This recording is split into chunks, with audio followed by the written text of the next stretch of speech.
round, I feel like. So I like the game break in between. I don't like seeing two back-to-back, so I'm happy that we got that game break in between the two.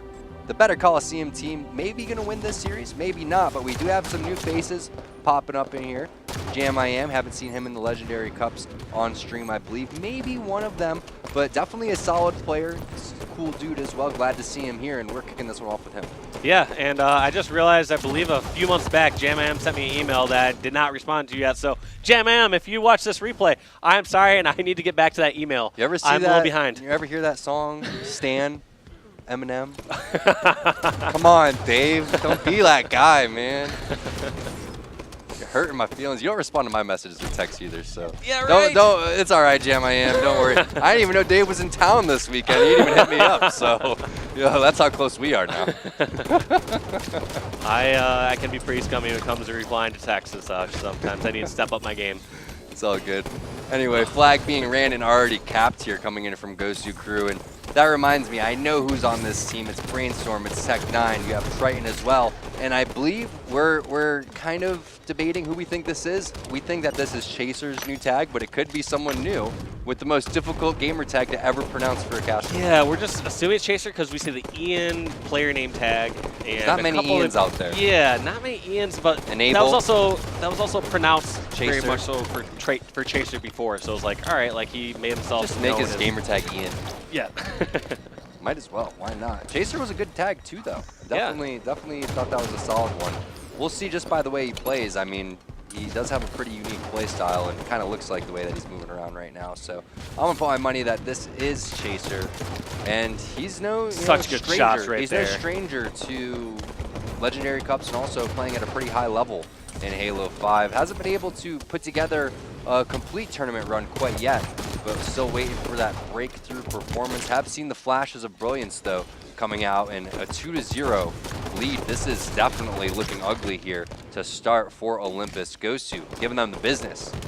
Yeah, one thing I was going to also say about Chaser is I kind of looked at him in the similar respects to like Randy. Like they both made it very far, multiple times like Legendary Cups. I'm not sure if Chaser ever made it to relegation like Randy has, but in the end, Chaser has been kind of a top AM for quite some time. So it would not surprise me, as we said before, for that to possibly be Chaser.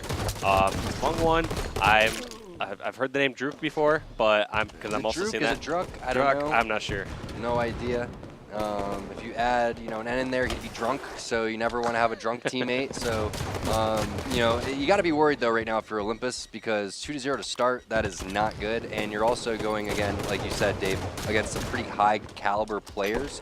JR2 with Centric, Jam I Am, these guys are definitely no slouches, but when you're talking about very, very seasoned players in these Legendary Cups, determined players that have been trying to break through in this Halo scene for quite some time, that's where you start to hit that wall when players start to say no, and some things that you got away with in previous series start getting shut down. Yeah, there's still this insanely high skill cap for these players, and there's going to be so many players here that are at the top of these Legendary Cups, that place 5th, 6th, or whatever in these Legendary Cups that could just team with almost anyone else at the top of Legendary Cups and just outskill their opponents. But once you get to these top few teams, it's more than just outskilling, it's out teamworking, communicating, have a deep understanding of the strategy in Halo, knowing when to run the flags, when to back down on someone, knowing when to challenge. That's also a very important skill. So there's all these things that I feel like a lot of these players have the challenge skill down, but there's going to be some of the other ones that they might be missing. And they got the gun skill down too, but there is tons of layers to this stuff, as they say. And it looks like the flag is being put in. That's going to be Gosu with the steamy 3-0 to start against Olympus. Not much breathing room there for Olympus. They couldn't really get anything going, and that was a fairly quick game. When we go and pull up these stats, we'll see just how fast that was. 4 minutes and 14 seconds long. Yeah, that is just a slaughter right there. A really quick 3-0, and it doesn't sound like it's going to go very well here for this Olympus squad, just based on how fast that one went. It felt like they were outclassed in all respects. It wasn't like, oh, they tried to get this flagpole and just ran the wrong way and got counter-capped on. It was just getting outslayed the entire time. They never had a chance to grab the flag. It just felt like the entire time that was driven by Gosu crew. Yeah, and what's scary is I'm looking at the stats, and they had almost as many assists as they did kills coming in from the red side. So when you have about 80 or 90% of your kills assisted, and you really only had about 20 kills overall as a team, that's a good and very bad sign because they just couldn't get out of their base. They, like I said, Dave, zero breathing room. And when you look at Coliseum Slayer, Eden Strongholds, all of the game types really in Halo 5, you have to be able to do something off of your spawn. You have to be able to fight back. And I didn't see much fight coming out from the Olympus team because of the amount of pressure. It's not like they weren't fighting. It's like just the pressure that was being added on the map constantly. And Truth CTF is one of those game types where you can feel that pressure. Yeah, it's important to know how to reset, like you talked about. When there are some maps that you're able to feel that pressure much more than others, like let's say Eden Slayer, for example. That one, when you spawn at different side bases, you're able to kind of spawn the closet or wait for your team to spawn and push out. You can make a decision. You can actually make a decision. You have to make your decision immediately. Yes, Truth, a lot of times you can be shot right off the spawn unless you're over on like bubble side or something like that and not getting shot right off your spawn. So whole point being, though, is even in those high-pressure situations, you need to know how to reset. You need to know, all right, even if I spawn here, I need to know that I need to fight towards pink and get a few shots in there so that my next teammate that spawns will do the same or have some sort of idea before you spawn, knowing what you should or could do. Yeah, exactly. And a lot of that really shows in the communication, too. And it's very difficult to communicate what to do and what to talk about when you're dead. And that's something that you have to pinpoint and just make a plan and say, hey, guys, what was our plan going into this? Let's try to execute on this, and let's focus on these priority targets. A lot of times, it's something as simple as just clearing out the guys at your base. And a lot of times you can get caught up just chasing after the flag guy or going and fighting an unnecessary battle across the map that takes you weak instead of focusing on the guys that could be camping near you, on your Eli, underneath your base, waiting to come in from the pink side, sitting in your bubble. So those are the priority targets that they were not focusing on Olympus. If they get the weapons in their hand here, maybe they're going to stand a chance against Gosu, but it's going to be very difficult based on what we saw in game number 1. Yeah, so let's kick this one off with Druk.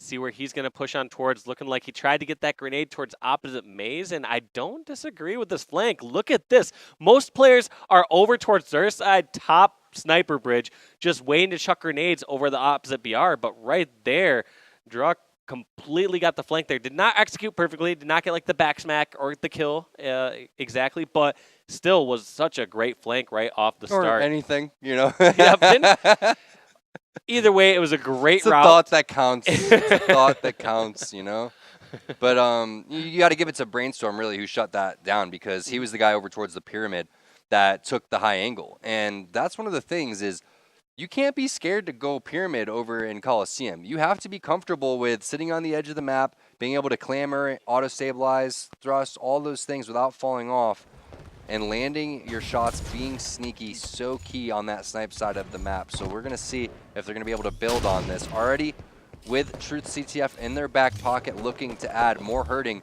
onto this Olympus squad here in Coliseum. Now, one thing I didn't see play out was VTech originally had rockets. Legend JR2 now has them, so there had to have been some great exchange of play there from Legend JR2's perspective. It's like, dude, I'm somehow taking out the here. rocket What are you doing?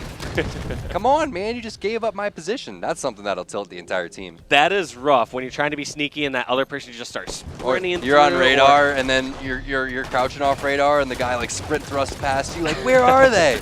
Oh, well, they were right next to us until you told them where they were. Or they run over to you and then they just start crouch walking there. It's like, well, the gig's kind of up at this point. Yeah, buddy. I know, you right? kind of ruined it for both of us. You might as well just have a flare and shoot into the air and let them know where we're all at. But that's good for them, getting a couple of kills in their favor, but still down 2. So we're going to have to see if they can get that sniper rifle out of Triton's hands because that is the big player right now on the map, and it doesn't look like they are going to be able to do so. Triton in some very weird angles. You can see him just kind of crouching on over towards the not the catwalk area, excuse me, towards the runway area, looking over towards the catwalk, and untraditional sometimes can catch people off guard. Because a lot of times we do see players, like you said, going down towards runway or scatter shot and then picking off some people on snipe side. However, I would almost argue that front yards on either base is probably the most vulnerable position you could be on this map with sniper. Maybe outside being on top of the bridges, like out in the front of those. It's just so many spots where almost anyone can look over towards that one spot, and you also don't have many good escape routes. you have to either jump out in the open towards bottom center, you have to try to stay alive near those rocks under the base, which one grenade can usually deal with you. So that was I like how he rotated after it. So maybe it's one of those things, like you said before, trying to catch them off guard, get a couple sniper angles, and then rotate from there. Really trying to pick off players from window to window, but you can see in the player outlines, everybody's rotated back on over towards the snipe side. So it would have been better probably to take that elbow angle, waiting for everyone to push on over towards the fountain. Now that he's not able to see anyone, he's going to get extremely aggressive. Very ballsy play is going to pay off. Almost gets ninja'd with the assassination coming in, able to help his teammate. So prioritizing his teammates' lives over his own. And he hit the no-scope, very, very close to doing so. But Fungwon going to shut that down with the nice battle rifle shots. VTech going to answer right back. And you could see these guys, the communication for both teams on point, able to pinpoint where the teammates are dying from, who took them out, and able to respond immediately. So great teamwork coming in from both of these squads, but positioning heavily in the favor of Gosu crew. JamIam with a nice face rip right there onto Tech9. That's going to give them some good positioning. Dave, Rockets were coming up, so they could make a run here. Yeah, where would you like to see JamIam set up here, though, for these Rockets, when you have Sniper, ideally? Because clearly there's a couple options. I'd put him in the elbow, and then I'd have another guy charge up the elbow, because now all he has to do is watch over towards the catwalk area, which is exactly what he's doing, and make sure that his teammate can either fall back towards him or even push with the Rockets towards the other elbow. Hopefully he would clear out red, and then all you have to do is watch the blue cave with the sniper rifle and wait for players to push on you, or do what he's doing right now and rotate. So really love these plays coming out from Olympus and JamIam, making the right decision at the right time. Yeah, and this is obviously very surprising. Based on how that first game went, you would think we saw two different caliber teams, but clearly it may have been just a bad first game there for Olympus eSports, seeing how they're staying in this game, only down by 1 kill. They sure and are. I would argue that they're ahead at this moment because they have Sniper and Rockets. Tie game. Wait, so they're ahead or they're tied, or what's going on? Well, one thing I was going to say you was... would argue that. I argue with myself. But you're not trying to argue. You're arguing with yourself. Okay. Originally, I was they like, were are you down... trying to argue with me? Like, I don't know. I don't want to fight. Let me reiterate what I was saying so I don't sound so crazy. Originally, they were down by 1 kill. However, I'd rather be in their shoes because they had both the power weapons. And then I tried to be a pretty crappy commentator. I was like, tie game. Off to you squared. They're ahead, behind. Take it away. I'm just messing with you. I knew what you meant. JamIam, he's rotating, but double grenade coming in. Brainstorm, he did lose his life for that, but at least able to take that sniper rifle out of his hand. And sometimes, Dave, that's what you want, is you not only want to kill a sniper rifle guy, but you want to get it out of the hot hand. And that's exactly what they did on Gosu's side. Are they going to be able to tie this one up? But you're right. This is a totally different scenario than what we saw in the first game. We're wondering if Olympus was just going to get steamrolled after the 4-minute victory on CTF Truth, but they are here to play, and they are playing very well. Yeah, I would have taken that bet into it. I thought it was just going to be a quick 3-0, 2 different caliber teams, but showing quite a bit of life, actually showing that they are ahead in this game. So Olympus is going to see if they can tie this one up 1-1, but they can't get too cocky. I mean, right now, they're even footing. They've been doing a great job with power weapons. However, both the Sniper and the Rockets coming up at this moment. So a pivotal moment here for both these squads here at the 6-minute mark. Yeah, and Tech9 was trying to stay alive as long as possible. Had a couple nice moves, but eventually gets taken out by that player that was scoping him out over towards the elbow area. And every kill is so big at that 6-minute mark, Dave. Like you said, sniper rifle and rockets pops up. So whoever can control that one can control the tempo of the game. It looks like that one's going to go on over to Legend JR2. Sniper rifle falls off the map. Rockets, they stay on the ledge right there. JamIam, he's going to grab him. It has 3 left. Whoa, body shot right there onto Brainstorm. 10-kill lead, 8 more kills to go here for Olympus. Has 2 for 1 in front of him if he wants it. Hits 1. Can he connect on the second one? No, not able to, but still. Decent use of the Rockets there from JamIam. Gets 2 kills. Could have got the 3rd one, but most importantly, he didn't turn over any Rockets to the Gosu crew, and that's all you can really ask for. Yeah, JR2 and, like you said, JamIam both doing a great job with those Rockets because we did not see the exact same. Early on, we talked about how VTech had those original Rockets. We did not see how that played out. It could have been an unfortunate grenade or possibly a bad push. Either way, whole point being is giving up those Rockets is such a game changer. It's quite a bit different than Snipe because in most cases, you should be able to corner yourself when you have Rockets. Be able to lay down a rocket or 2 as someone's charging you and at least get them to no shields or at least waste those Rockets before giving them in their hands. Yeah, now you're seeing a little bit of a momentum swing coming right back on over. 3 dead right there. JamIam is the last guy alive on over towards the rocket side. He challenges just temporarily. Has another player that is helping him over towards the window area, but They have to pitch him on over towards the elbow. Tech9 not able to get the kill, did actually with the stick trade. So that is not what you needed there, JMIM in a tough spot, pulling out a huge trade. Yeah, those kills are so big when you're one of the last ones alive, 1 or 2 people alive, and you somehow are able to trade a 1-for-1 or even get a kill and stay alive. Like those are stats that don't show up as well on the end of the game. Clearly you get the kill slash one last step, but whole point being is it has such a bigger impact than any other kill earlier in parts of the game. A lot of fighting happening over towards the fountain area, but it's going to be Olympus getting the 50th kill, 50-45. They tie it up with Gosu crew. We got a series here, Dave.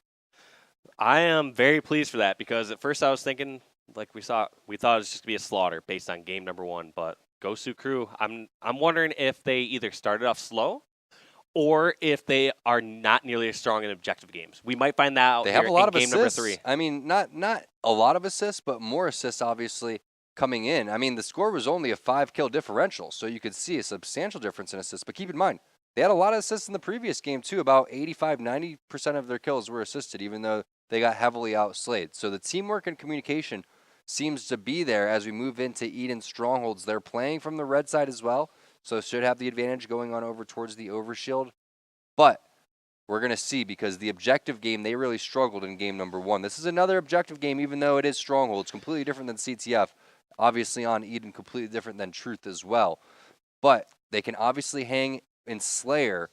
If this goes to a game number 5, you got to feel good about that, but they have to take one of these next 2 objectives. Yeah, they absolutely have to take one of these next 2 objectives.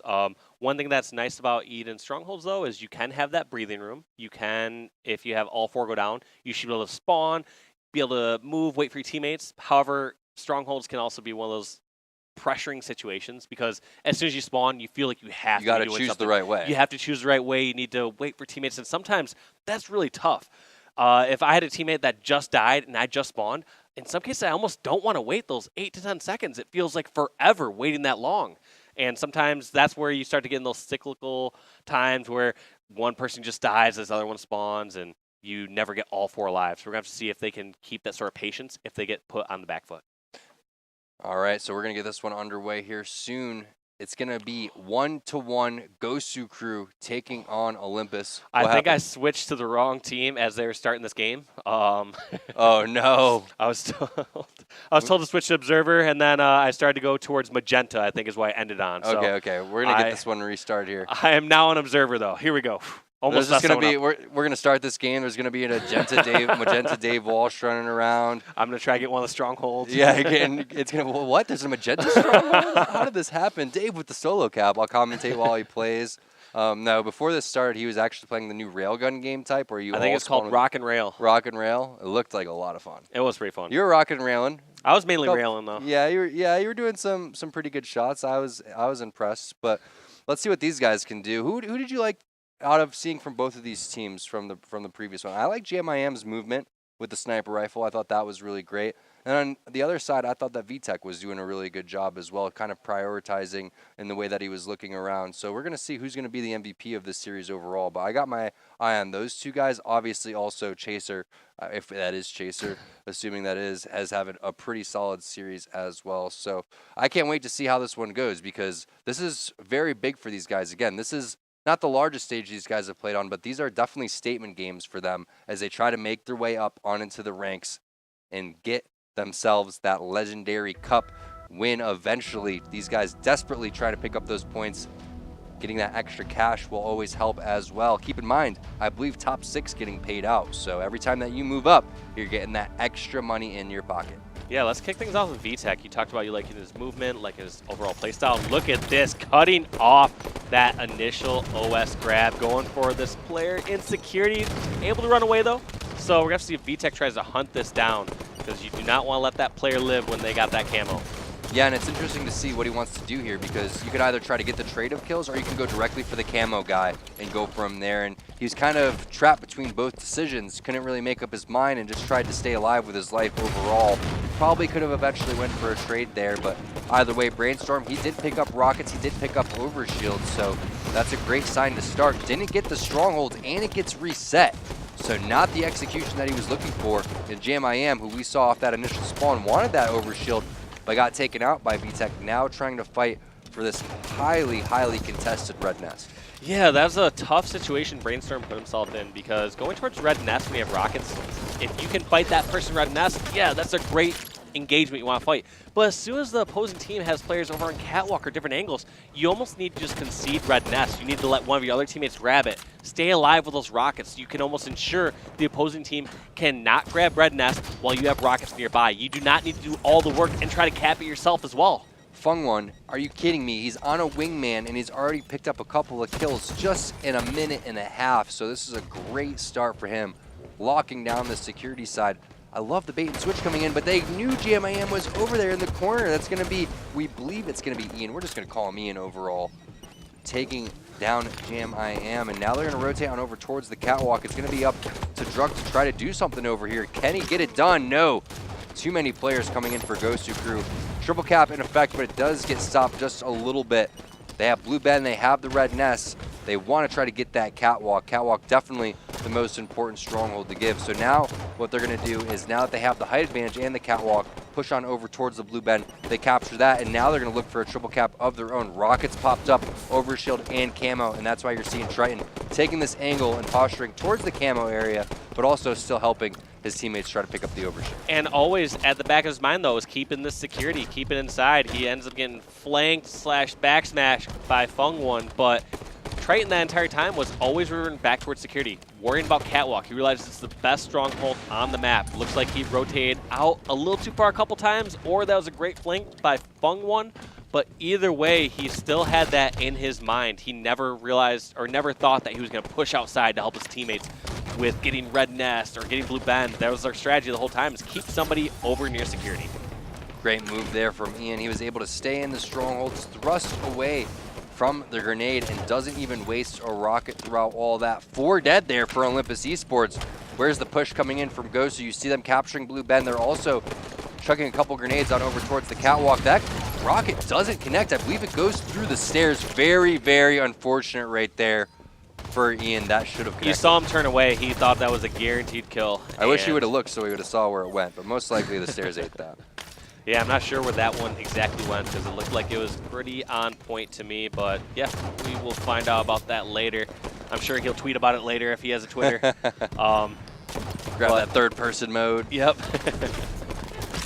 Yeah, that was unfortunate, but that's one of those things where you want to make the right move, you want to shoot that and look away, but sometimes it is better to just stay locked on that guy and make sure that you finish the kill. That was really tough. He should have been no shields at least. Yeah, I was going to say, that was really tough to discredit him for looking away there, because Halo and top gaming in general is all about cutting some of those corners, knowing where you can. Yeah, you want to be able to get that kill, turn around, do as much damage as possible. And so right there, to always try to look and assume you have to look at somebody until you get the kill, I don't disagree with this play at all. I mean, it's unfortunate that's going to happen 1 out of every 10 times, 1 out of every 20 times, but the rest of those other 9 or 19 times, you're going to make the better play. You're going to do more damage. You're going to be more effective on the field.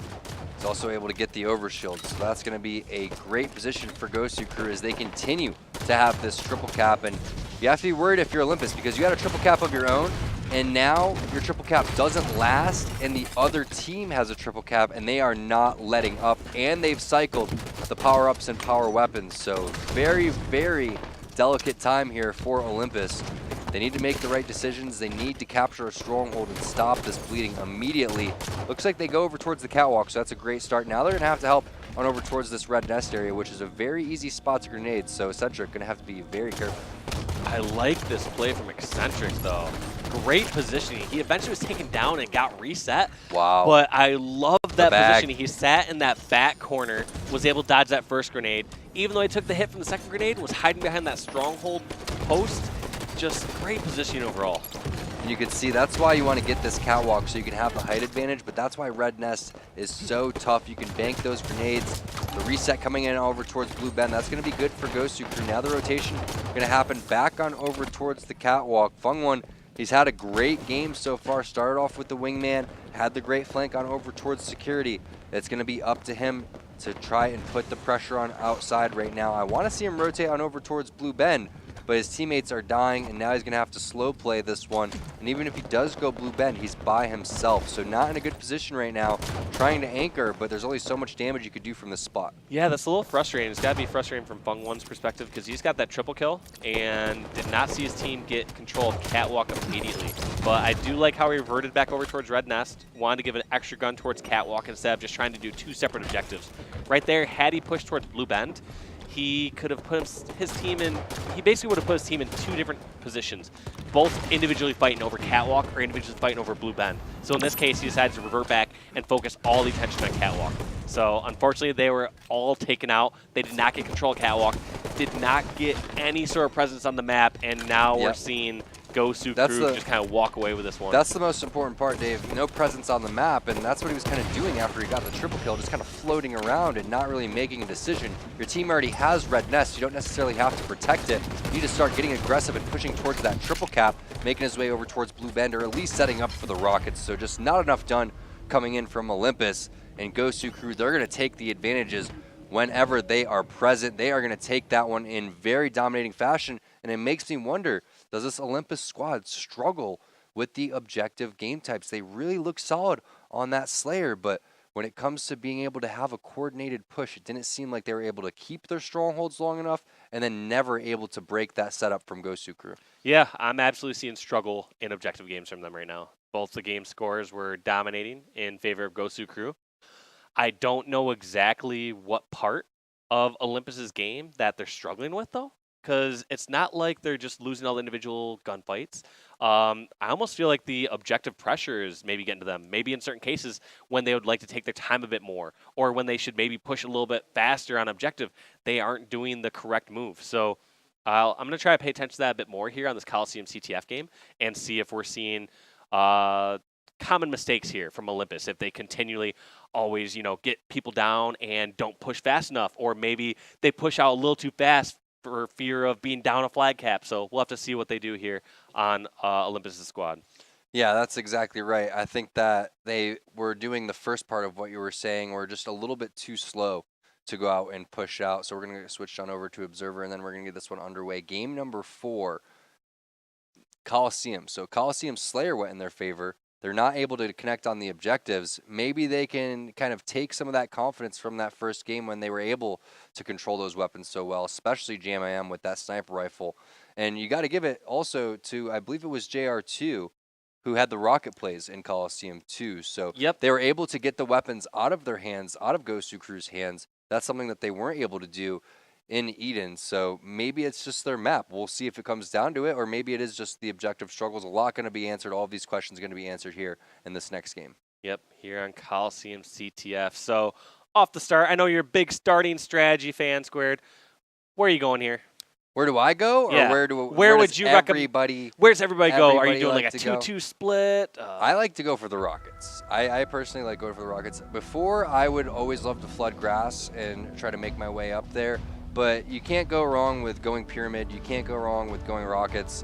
And in my opinion, you can't really go wrong with going outside of your window as well and laying down some shots that way, or at least going down towards the silver and laying some shots down on the Rocket guy. I think having at least 1 or 2 guys going for the Rockets is a must, preferably 2. So we're going to see different strategies from both players. It looks like they did send 2 and 2 on each side, and it is going to be a split. And you're going to see Rockets going into the hands of VTech to start. 3 dead there for Olympus. So the beginning strategy going on over to the favor of Gosu. You can see also Ian, he was able to grab the sniper rifle as well. So this is the dream scenario for them to get in if they can start to answer with a couple of kills. 2 missed rockets though. Fung flies off the map, but it doesn't matter because VTech was not able to do any damage with those rockets. Yeah, that's the second time we've seen VTech get control of the rockets at the very start. And also second time that he's lost them. This time we got to witness it firsthand, but previously we saw JR2 somehow get those rockets out of his hand just from the kill feed. So right there we saw absolutely like missed executions, kind of misplay there with missing those rockets. I mean, when you're lifting up there, you should be able to hit that over towards the bottom pyramid side.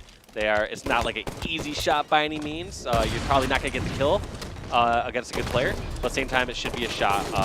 Players of this caliber should be hitting. Not able to connect on the no scopes there. Now the map going to get reset just a little bit. 2-on-2 situation here as the flag does get tossed out. The assassination coming in. Great sneaky play there from Brainstorm. Another flag being pulled out, but hey, VTech, you forgot something, man. It's the most important part of the game.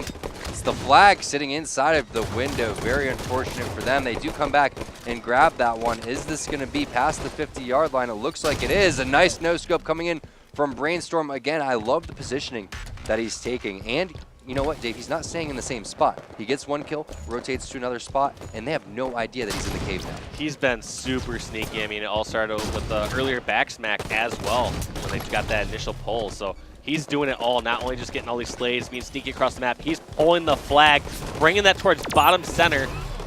Ground pounds over towards Maze. Didn't know which way he wanted to go quite yet, you know. Should have just ground pounded the guy shooting him right in front of him. That would have been the sickest. But looks like this flag is being captured. 2-0 already, Dave. These guys are nasty at CTF. Gosu crew really piling it on right now. Olympus, they're going to have to find an answer. 2 1v1s lost on opposite sides of the map, and they are seriously on the ropes right now. Eccentric looking for the kill, at least able to slow things down on the snipe side a little bit. They have a flank coming in over towards their own elbow, and rockets now they have to deal with over here towards the catwalk. So it's going to be a very frustrating time here for Eccentric, but at least Legendary R2 coming in there with the help. Now Fung1 rotates on over towards the rockets, so some footing finally for Olympus, some room to breathe. Gosu now kind of turtled in their base. They're going to have to respond with some defense. Now this could be a bad play here from Olympus eSports because Rockets come up in a few seconds. Why try to push up too early when you already have control of the map? Right there, they just pushed in 3 members, tried to push on over towards, or I'm at snipers coming up, but tried to push in towards the base when that power-up is coming up. And look at this now, like, they had 3 fall, snipers in the hands of Brainstorm. That's what happens when you're down, though. It's just, you know, panic sets in. You really feel like you need to get those captures, and you're not clearly thinking about, you know, setting up on the map and doing the right thing. Like you said, getting the sniper rifle, getting the positioning, taking advantage of certain things that are there for you, and they're just not able to do that. They are heavily on the ropes right now. Brainstorm looking for the triple kill. Can he find the overkill? It's right in front of him. Challenge for the no-scope. Oh, he misses it. And he jumps off his teammate's head or something right there, though, to get back up on that ledge. Did you see that? Absolutely ridiculous coming in. He brainstormed that entire thing. It's all intricate pot to jump off of his teammate's head at the end. It could have been a ridiculous overkill, but that flag is going to eventually get returned. Oh, no, the beatdown coming in. I was really confident Brainstorm was going to hit that no-scope. I mean, the way that he was playing, felt this game was over, but no. JR2 says, guys, this series is not done yet. Olympus, we are now in a flag standoff with the Gosu crew, with the advantage as well. This could be a dub cap. This could be a dub cap. You do have a double kill coming in for Eccentric. Brainstorm now the last guy alive. Ooh, the flag does get captured, but just a little bit too scary there for JR2's liking. Brainstorm with the no-scope hitting that one, but another flag being ran. Jam finds a kill. It's up to Brainstorm to do something huge on this side of the map. Yeah, and this is huge plays, though. I like how they're slowing this down. Olympus slowing this flag down as it gets towards their fountain side. A match that I thought was certainly over based on how you talked about before. Brainstorm getting all those kills, having that flag all the way back towards fountain. JR2 is the reason they are back in this game and that this game is still going. Last time they're in a standoff position, we saw Olympus come ahead. Then they do it twice, but Eccentric is taken down. Fung1 trying to just lay down a grenade and get those kills. Almost gets the ninja, but regardless, Olympus still in great position because they took down 3 members. That is a tie game here for Olympus eSports. Are you kidding me? All Brainstorm had to do was melee, or at least shoot melee, the no-shields guy or weak guy in front of them, and they would have had that flag return, and this series would be over. Instead, Olympus eSports, are you kidding me? They are still alive. 2 caps. If you blinked, you missed it. They are trying to send this one to a game number 5. Very, very impressive stuff. Not giving up from them. Got to be worried if you're Gosu crew. This was them moving on virtually to the losers bracket finals to face off. I believe it's against French Toast Mafia sitting over there for them. So yeah, it was almost certain. And this can also be one of those frustrating times when you thought you already had a game and people start to relax a little bit. That's when emotions can start to flow. You can start to get angry within your team and start to have doubt and concerns. As soon as you start to assume you have something or have won something, you play differently. I've had those sort of feelings before, like in tournaments. There's been times where like some earlier matches, I've been in parts of teams where it's like, oh, we should crush these guys. And I always try to get in the mindset like, no, every single game matters. It is not over until it's done. People have made it this far because they're good. And you give them any sort of chance to get back in a match, they will take it. I think we have a flag standoff again. It's going to be a sneaky pull coming in from Jam-Am. Not very sneaky anymore. He tosses it into the grass where everybody was located for Gosu. If he just would have brought that bottom center or snuck down over towards the elbow, they could have potentially pulled it off. Fung One, he down the return. Can he get it? No, the no-scope comes in from Triton. That's going to be a double kill. That's going to be Gosu Crew ending this one. What a play at the end from Triton, just ripping faces. Yeah, huge plays there from Triton and that Gosu Crew squad to close that one out. Let's take a look at the stats. What a game. Very solid series overall. I mean, you got to hand it to Olympus. They got outslayed. It wasn't even close in the kills and deaths department, but yet still somehow able to push that 1-3-2, almost forcing a game number 5. Let's go ahead and take a look at the series layout so you guys can get a grasp of that entire series. Start off with the 3-0. We thought we were going to see not only a 3-0 in that game, but throughout the series, then another 3-0 here in Coliseum CTF. But I got to give credit to where it's due. Olympus, they did not give up. They fought through it, and they definitely impressed me today. Yeah, they were definitely a very comfortable team on that Slayer game. They also, when they have control, they're a strong squad, which, I mean, goes for most teams. That's but true. at the same time, like, it just goes to show that these top teams, when they have control, they are scary rosters, like we saw that almost comeback on Coliseum CTF. Yeah, taking a look at some of the replays here, you saw some ridiculous plays starting the series from Ian. You saw some great sniping from Brainstorm. Unfortunately, wasn't able to land that final no-scope to end the series. But it was all, you know, just setting up for his boy Triton at the end. This was the almost overkill right here. Jumps so off his close, head, though. This is hits pretty the body sweet, though. shot. Oh, and then I think actually he thrusted up the fountain. Oh. That's what he did right there. I thought he